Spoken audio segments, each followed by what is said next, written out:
Hello, everyone. This is me doing a screen recording in a new kind of technology called Screenomatic. So forgive me if this kind of goes somewhat averagely.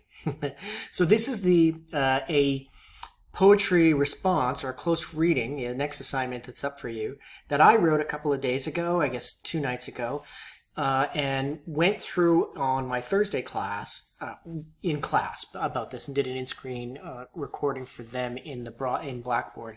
So I'll do this here and post this to Blackboard for you to look at your leisure. And I'm just going to go through what I think is strong about a close reading of a poem. So this is about a poem that you probably don't know. It's W.H. Auden's Musée des Beaux-Arts. It's in your anthology. It's on page, well, I can't remember right now, but you can look it up I'll maybe look for it when I'm finished here. So here are some of the structural things I think that are good about this. So I have my name and the page number in the top right hand in the footer, or sorry, the header. And then I have this according to MLA style guidelines, my name, right, which will be your name when you write something, course number and section, or sorry, the person you're writing for, so I'm writing for you. So in your case, this would be me. Here's the course number and section for 220, English 220 F&B, and it's due on February 10th, or when it's being presented. So it'd be 11th here, I guess, because that's when I'm actually doing it. And then there's a title, The Ecstasy of Ekphrasis, imagery in W.H. Auden's Musée des Beaux-Arts. So two things that I think are important about here. One, you'll have this kind of catchy, I think, title, or at least something that I would describe as catchy, introducing what I'm going to say about a particular text. And this is a very conventional way of doing things in almost all academic work. Then there's the colon, and then after the colon, there's a kind of explanation of what the author and text that I'm looking at. So this sort of gives me, or gives a reader, a fuller understanding of what the direction of the text is going to be. Imagery in W.H. Auden's Musée des Beaux-Arts.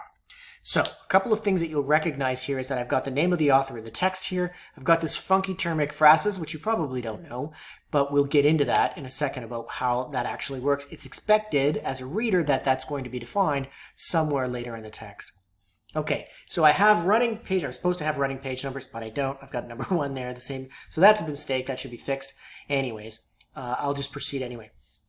So notice that there's no white space between here. It's all double space, but there's no white space between this section and the title, nor is there any white space between title and first paragraph. So here we go, first paragraph. One can assume the inspiration for W.H. Auden's famous poem Musée des Beaux-Arts comes from the possibly more famous painting by Bruegel, The Fall of Icarus. According to Auden, Bruegel's expression of the condition of human suffering is something that transcends time. So, good things about this opening. I mentioned the author, W.H. Auden, and the text, right? And also, because of the way that this is an ekphrasis, I can talk about the inspiration for this text, which is The Fall of Icarus, which is a painting by Peter Bruegel the Elder. And I think I'm getting that a little bit wrong. I think it's Landscape and the Fall of Icarus, but I'll check that out. So that would be something to fix. So, and then I make a comment here that suffering transcends time. And we'll get into that in a second. Well, in fact, in the next sentence, Auden writes, about suffering, they were never wrong, the old masters, suggesting that the image of suffering depicted in Bruegel's painting, produced somewhere in the middle of the 16th century, still maintains significance today. So the reason I say somewhere in the middle of the 16th century is because it's not quite sure. No, we're not really sure. I think a lot of places pin it at 1555, but it might be in a different time. So we're not exactly sure when that gets published. If you do, or I guess becomes publicly consumable, if you do have that, you should name it. But we don't here, that's why I put it that way. So now I'm quoting the text. Auden writes, about suffering, they were never wrong, the old masters. Is directly a citation, what's called a direct quotation from Auden's poem. And you can see that I have that in quotation marks, then I have the last name of the author, and then I have the line numbers. For poetry, you have the line where this particular sentence shows up. And this little bit, this forward slash, indicates a line break. So what's called an enjambment, when a sentence doesn't go all the way to the end like it does in prose, but it cuts off and starts another sentence or another line. So if I wanted to know who this was, then I go to the works cited. It's pretty simple since there's only one text in this summary or close reading. Here it is, according to work MLA style. Auden, WH. Here's the title of the text, and here's the container, what it's contained in. All right, back to the top, if I can get there. There we go.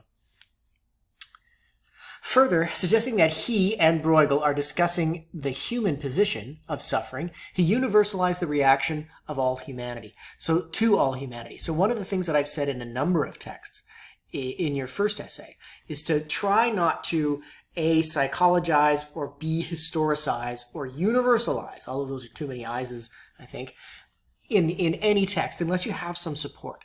So saying that people feel something, or people know something, or this was what it was like in that period, are all kind of weak constructs, unless you have something from the text, or something outside of the text, a secondary source, that allows you to make those claims. So, like we saw with Mrs. Mallard in The Story of an Hour, when she weeps, the text tells us she doesn't act like most women. That gives you an idea or an ability to talk about what women are, because the text tells you. The text is its own universe, its own world. Whatever happens in there is true. And so whether it actually happens in the real world or not is a completely different, is a non sequitur, doesn't matter. So here, when he says human suffering, that's everybody who's a human. So he's saying everybody has this, is experiencing this way, and it's depicted accurately by this person who's painting 400 years before, right? So Auden's interpretation of the painting shows humanity all but completely indifferent to suffering to which they are not personally connected. So that last little bit, personally connected, is a little bit of my reading. Oops, there we go. So while this is primarily you presenting what's in the poem, that shouldn't prevent you from making comments like this that show your kind of interpretation of what's happening in the poem. So this is, again, an important kind of aspect to a critical reading or a close reading.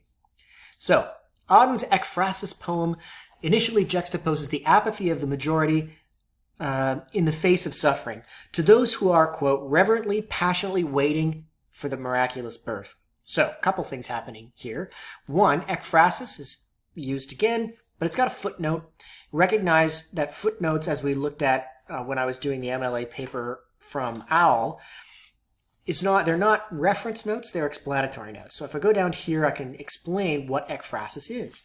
So the OED, which is the Oxford English Dictionary, defines ekphrasis as, quote, a literary device in which a painting, sculpture, or work of visual art is described in detail. So that defines what ekphrasis is. So now we've kind of dialed in that basically what Auden is doing is he's looking at this painting by Bruegel the Elder and he's writing a poem about it, right? And there are a number of different examples of how this works in literature and art.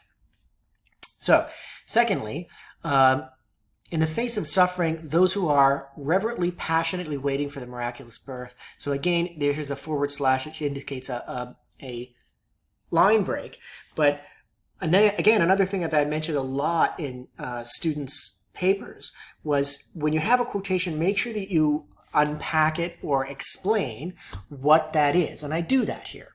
The miraculous birth is a reference to the birth of Christ, an event, for those who believe, that would change entirely the course of human history.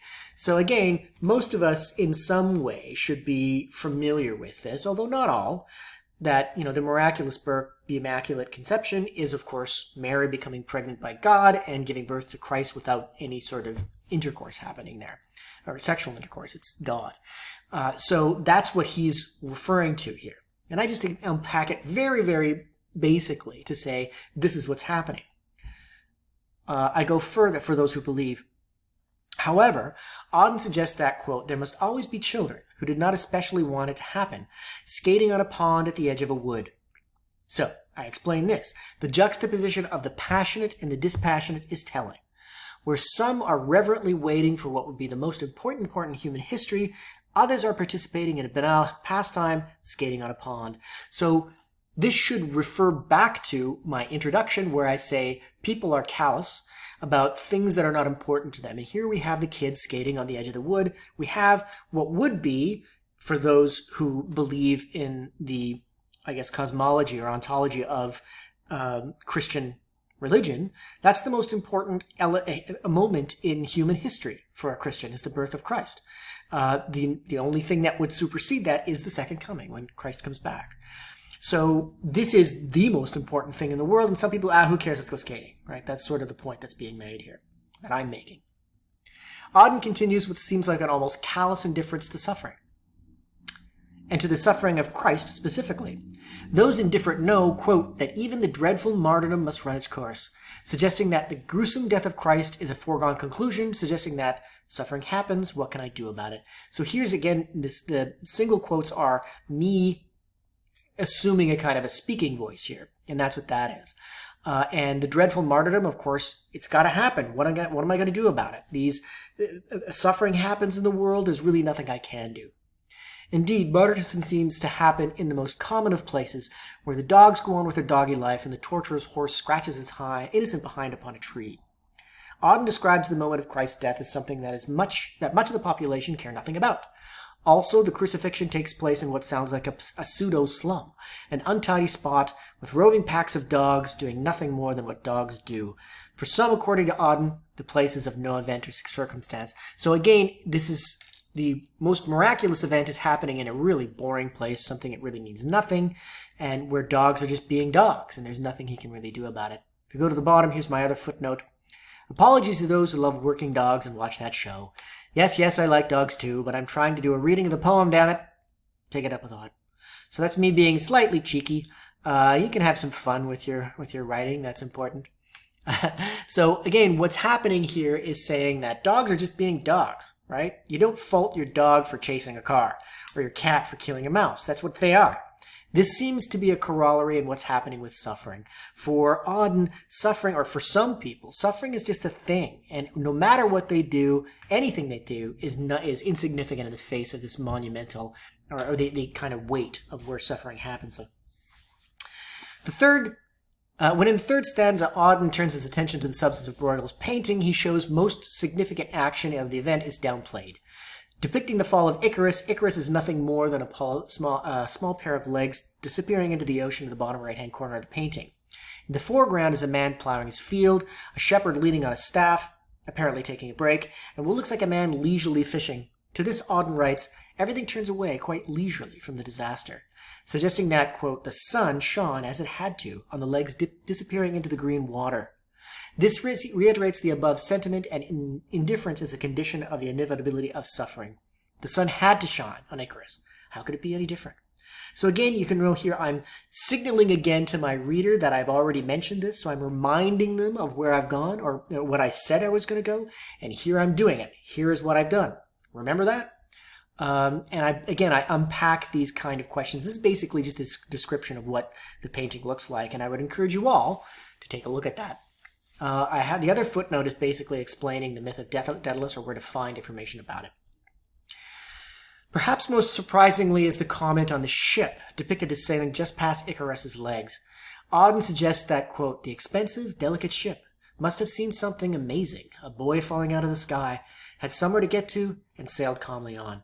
So the ellipsis means I'm taking out words. I only took out one just to make it fit. And so be careful with that. Sometimes people get in trouble by, I always wonder how much are you taking out to make this work. So here's again Auden's explanation of that, and here's my explanation of Auden. Here again, Auden suggests that in the face of our already busy lives, even the most amazing, astounding events don't always matter without a specific personal connection to the tragedy. So all these people that see something amazing don't particularly care. Here's my conclusion. I have to quick because I have about 50 seconds left. Auden's use of Bruegel's painting to describe what he feels to be an ongoing attitude of suffering asserts an almost innate callousness to others' suffering. Auden's use of the word human in discussing the nature of suffering suggests that this is not only circumstantial, but a universal human position. Similarly, the cast of characters in the painting who are indifferent to what would have been seen as a spectacular event, a boy falling out of the sky, suggests that without personal connection to suffering, any sort of concern is absent. His rather defeatist notion that tragedy happens what am I supposed to do about it, is a trumped up extreme version of shit happens, hit the pub. So again, you can see in this example, all of the things that I've mentioned earlier in my introduction is reiterated here, and followed through in the body of the text with 3 seconds left. All right.